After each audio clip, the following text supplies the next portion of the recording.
तो शीतल पाटी को वह छूकर कहता है कि अब मैं वह काम नहीं करूँगा। बड़ी भाभी अधूरी चीख में रंगीन शीट का झालर लगाने लगी। यह भी बेजा नहीं दिखलाई पड़ता, क्यों मानूं? यानी यहाँ पर कुछ भी काम उसने नहीं किया है, सारा काम अधूरा छोड़कर चला गया। चुपचाप वह लौट आया है और बेचारी यह भाभी अधूरी चीख में रंगीन झालर लगाने में व्यस्त हुई। यह भी बेजा नहीं दिखलाई पड़ता, क्यों मानूं?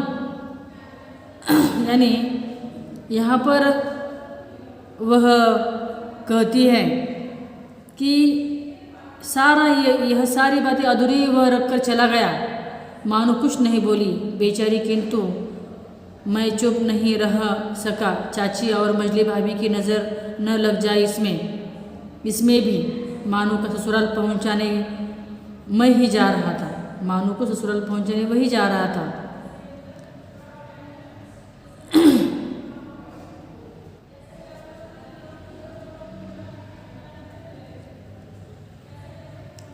चाची और मजली भाभी की नज़र न लग जाए इसमें। स्टेशन पर सामान मिलाते समय देखा मानो बड़े जतन से अधूरी चीख को मोड़कर लिए जा रही थी अपने साथ। मन ही मन सिरचन पर गुस्सा हो आया। चाची के सुर में सुर मिलाकर कोसने को जी हुआ। कामचोर चतुर। यानी स्टेशन पर जब वह सामान लेकर आई तो अधूरी चीख ही लेकर वह संभाल कर लेकर जा रही थी। लेखक को भी मन ही मन में सिरचन पर गुस्सा आ रहा था। उसे ऐसे लगा कि अब चाची के विचारों में अपने विचार लगाकर जोड़कर ही इस सिरचन के विरोध में बात करनी चाहिए। कामचोर चटोर। गाड़ी आई, सामान चढ़ाकर मैं दरवाज़ा बंद कर रहा था कि प्लेटफार्म पर दौड़ते हुए सिरचन पर नज़र पड़ी। बबुआ जी, उसने दरवाजे के पास आकर पुकारा। क्या है? मैंने खिड़की से गर्दन निकालकर झिड़की के स्वर में कहा। सिरचन ने पीठ पर लदे हुए बोझ को उतारकर मेरी ओर देखा। दौड़ता आया। दरवाज़ा खोलिए, मानो दीदी कहाँ हैं? एक बार देखो। वह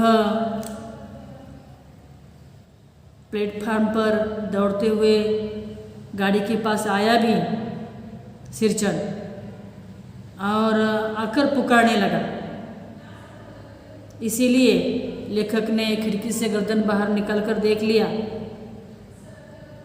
सिरचन ने पीठ पर लदे हुए बोझ को उतारकर मेरी ओर देखा। दौड़ते हुए आया। दरवाज़ा खोलिए, मानो दीदी को उसे देखना है। मैंने दरवाज़ा खोल दिया। सिरचन दादा, मानो इतना ही बोल सकी। खिड़की के पास खड़े होकर सिरचन ने हकलाते हुए कहा, यह मेरी ओर से है, सब चीज़ें हैं दीदी। शीतल पाटी, चीख और एक जोड़े आसानी कुश की। गाड़ी चल पड़ी। यानी देखिए, जो बातें अधूरी रखकर वह चला गया था, उन्हीं अधूरी बातों को उसने कहाँ पूर्ण किया? अपने घर पर वहाँ पूर्ण किया।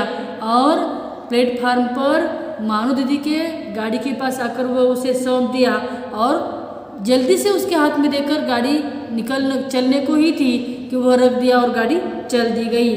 गाड़ी चल पड़ी। मानो मोहर छाप वाली धोती का दाम निकाल कर देने लगी। सिरचन ने जीप को दांत से काटकर दोनों हाथ जोड़ दिए। उसने अपने दोनों हाथ जोड़कर उसे विदा किया। दांतों से काटकर जीप, क्योंकि वह थोड़ा सा हिचकिचाया, शर्माया कि मुझे वहाँ पर गुस्सा आया था, लेकिन मैंने अपना अधूरा काम वहाँ पर पूर्ण किया है। मानो मोहर छाप वाली धोती का दाम निकाल कर देने लगी। सिरचन ने जीप को दांत काट कर दोनों हाथ जोड़ दिए। मानो फूट फूट कर रो रही थी। फूट फूट कर रो रही, जोर जोर से रोना। मैं बंडल को खोलकर देखने लगा। ऐसी कारीगरी, ऐसी बारीकी, रंगीन सुतलियों के फंदों का ऐसा काम पहली बार देख रहा था। देखो, इस तरह के यह सारा काम वह कर रहा था,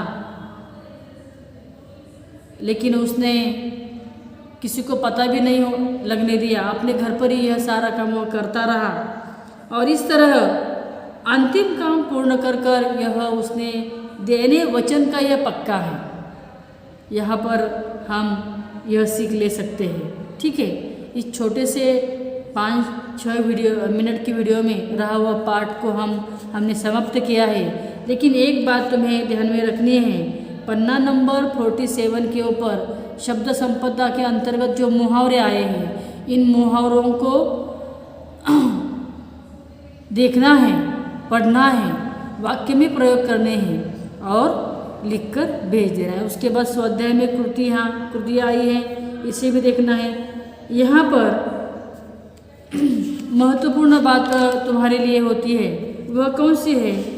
पन्नों के अंतर्गत पन्ना नंबर 43 के ऊपर लेखनीय में लोक कलाओं के नामों की सूची तैयार कीजिए। यह भी तुम्हें काम करना है लेखनीय में, और वह सूची तैयार कर कर मुझे इस हफ्ते में कक्षा 10वीं के छात्रों ने ग्रुप पर लिखकर भेजने हैं। पठनीय में क्या है?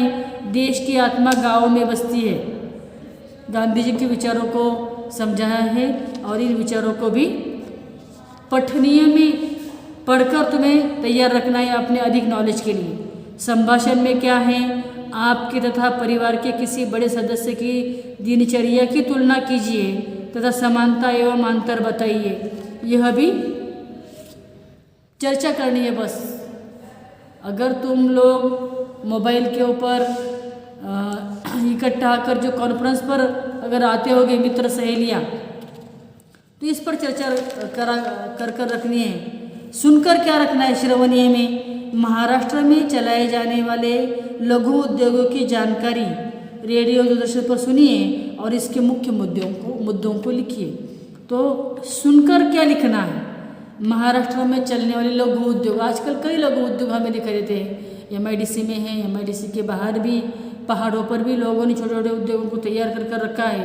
तो वहाँ पर कौन से उद्योग चलते हैं या लघु उद्योग कौन कौन से? जैसे कि आजकल हम पोल्ट्रियों के उद्योग भी लघु उद्योग है, इसके विषय पर भी हम लिख सकते हैं। चर्चा कर यह जानकारी सुनकर लिख सकते हैं। ठीक है, इस तरह इस पाठ को हमने पूर्ण किया है और वर्तमान काल, भूतकाल और भविष्यकाल के विषय में भी हमने देखा है। भाषा बिंदु के अंतर्गत भी हमें लिखना है। अगर अधिक कुछ नहीं किया तो पन्ना नंबर 48 के ऊपर जो उपयुक्त लेखन है इसे तुम्हें देखना है, पढ़ना है, कापी में उतारना है। ठीक है, आज हम यहीं पर 7 मिनट की वीडियो में भी रुकेंगे।